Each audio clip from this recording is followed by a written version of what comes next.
Le système que je propose pour l'astrologie de demain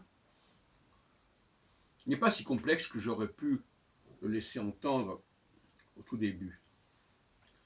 Car en réalité, au fond, il s'agit simplement de connaître son ascendant et, dans le meilleur des cas, de connaître le décan de l'ascendant. Ce qui fait qu'il n'y a que 36 possibilités. Donnez-moi votre ascendant. Il ne s'agit plus donc de construire une astrologie populaire à partir du soleil, mais à partir de l'ascendant.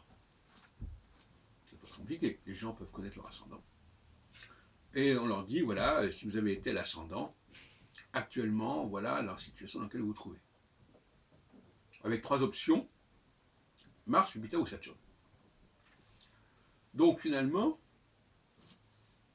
ce qu'il faut connaître de quelqu'un, c'est son ascendant, de préférence son décan, les 10 premiers degrés, les 10 suivants ou les 10 derniers degrés du signe.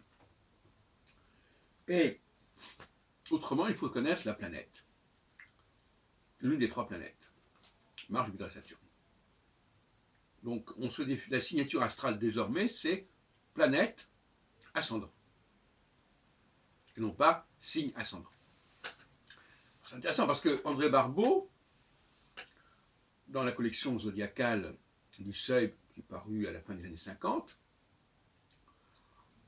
nous familiarisait avec ce binôme Soleil ascendant. Mais il n'avait pas pris toute la mesure du rôle de l'ascendant sur le plan prévisionnel. Et d'ailleurs, de manière générale, toute la presse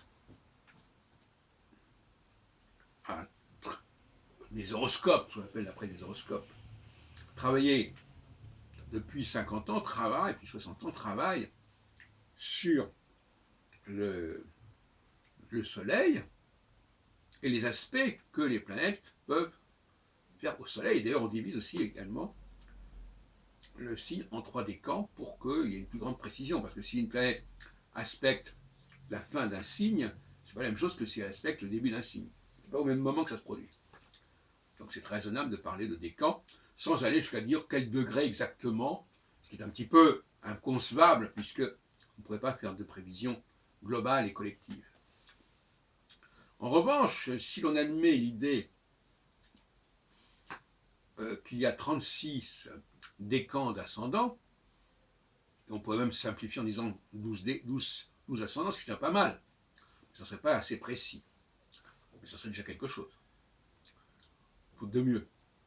Et si on admet qu'il n'y a que 3 possibilités, il y a 3 timings différents, 3 calendriers différents, parce que l'ascendant c'est bien, mais selon que vous êtes martien, jupitérien, saturnien, les lettres ne sont pas du tout les mêmes. Donc, sans la planète qui permet de déterminer le timing, on ne peut rien dire. On ne peut pas faire de prévision. Alors l'objection, c'est évidemment qu'on ne sait pas quelle est la planète de la personne. Bon. Alors, premièrement, je dirais que les Saturniens, il n'y en a pas beaucoup. Les Jupitériens, pas trop non plus, et que la grande majorité des gens sont martiens. Donc, en fin de compte, on pourrait aussi se contenter d'étudier les aspects de Mars à l'ascendant, pour la très grande majorité des gens. Et puis, si les gens ont une envergure supérieure à la normale, à ce moment-là, il faudrait aller vers Jupiter ou encore plus loin vers Saturne, avec des cycles beaucoup plus importants, Jupiter mettant 6 fois moins de temps que Mars, et Saturne mettant près de 3 fois plus de temps.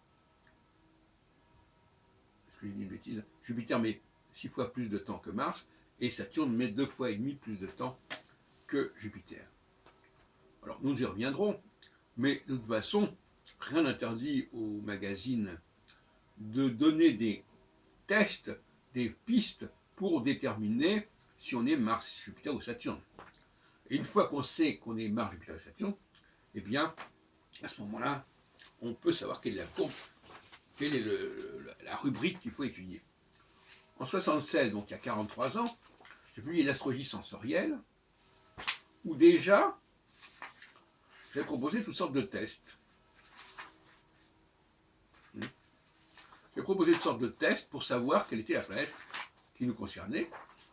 Et à partir de ce moment où on répondait aux tests, on pouvait après savoir quelle est la courbe qui nous concernait.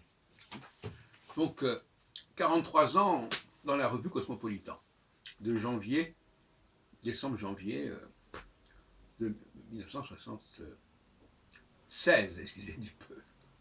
Et donc, on n'en était pas très loin. Mais en même temps, premièrement, je n'avais pas compris quel était le rôle de l'ascendant. Et deuxièmement, j'avais un système qui était fondé sur d'autres critères que ceux que j'utilise aujourd'hui, et qui incluait Uranus, parce qu'à l'époque, je voulais que Uranus fasse partie d'un quatuor.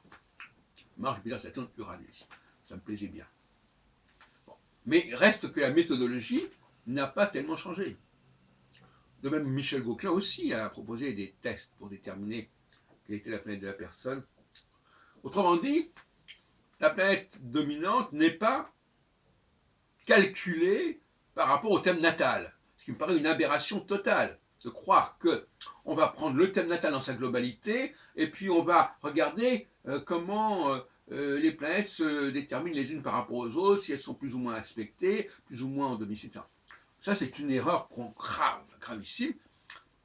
Et alors, évidemment, les astrologues qui sont habitués à dire « Ah, mais non, moi je vais regarder le thème et puis je vais regarder quelle est la planète dominante », bon, ils sont un peu déconcertés quand on leur dit ben non, il n'y a que 3 planètes possibles, c'est d'ailleurs les 3 planètes de Michel Gauquelin. Et bien, par des tests, on va savoir si vous êtes plutôt Mars, Jupiter, Saturne.